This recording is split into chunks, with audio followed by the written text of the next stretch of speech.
नमस्कार मु प्रदीप कुमार पात्र माँ सरस्वती शिशु विद्या मंदिर शिवानंद नगर षष्ठ श्रेणी गणित शिक्षक। आज मु षष्ठ श्रेणी गणित बही तृतीय अध्याय ज्यामितिर मौलिक धारणा विषय पढ़ाक जाऊँगी। यह पूर्व आम ज्यामिति अर्थ बुझा। ज्यामिति शब्दटी दुईटी पद ज्या और मिति ये दुईटी पदर मिलन ज्यामिति शब्दटी सृष्टि होती जो जार अर्थ है भूमि, मितिर अर्थ है परिमाप। भूमि को मापिबा ज्यामिति शास्त्र सृष्टि होता।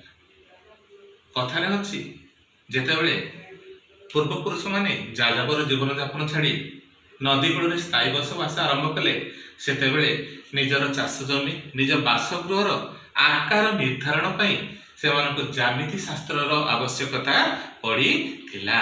प्रथमे से माने दौड़ी साहाय्य मापिबार आरंभ करथिले। पुणी मनुष्यर उन्नति क्रमे विभिन्न प्रकार माप यंत्र आरंभ होइतिला। सेथिमे पुराना काल गोटे शास्त्र अछि सुलभ शास्त्र।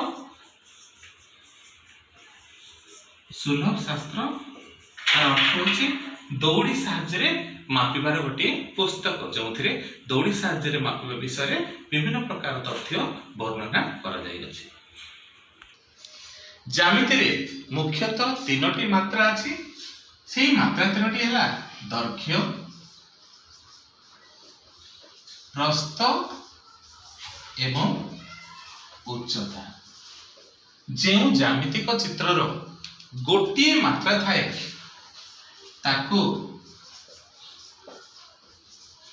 एक मात्रिक चित्र चित्र बोली कह जाए। जार दुईटी मात्रा थाए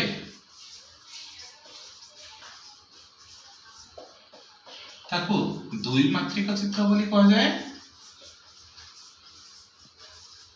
जो ज्यामितिक चित्रर तीनोटी मात्रा थाए ताकू त्रिमात्रिक चित्र बोली कह जाए। एक मात्रिक चित्र उदाहरण है सरल रेखा, रेखाखंड, रश्मि इत्यादि को आम एक मात्रिक चित्र बोली कहबा कारण से केवल दैर्घ्य ही थाए। दुई मात्रिक चित्र उदाहरण आम आयत चित्र,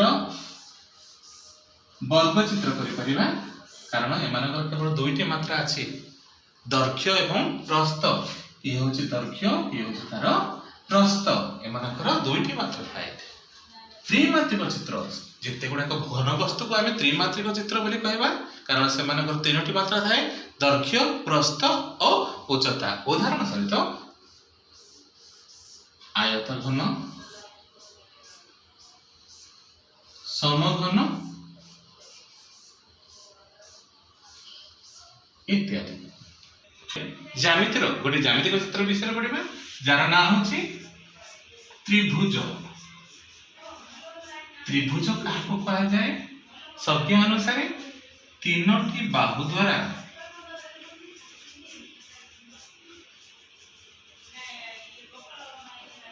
आबद्ध चित्र को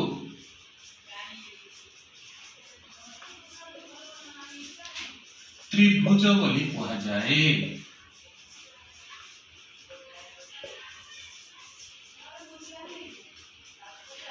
तार अर्थ हो जो चित्रटी तीनोटी बाहु द्वारा संपूर्ण रूपे आबद्ध होई रही अछि।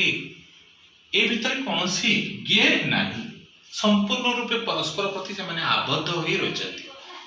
तेणु यहाँ कहा जाए त्रिभुज जो तीनोटी बाहु अछि, तीनोटी शीर्ष बिंदु अछि एवं तीनोटी कोण अछि। एइथिरे आमे जानि परिबा त्रिभुजर अन्य एक संज्ञा जो ज्यामितिक चित्रर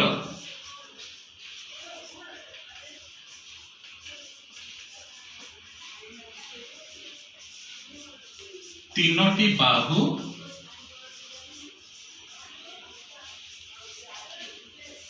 तीनोटी कोण और तीनोटी शीर्ष बिंदु थाए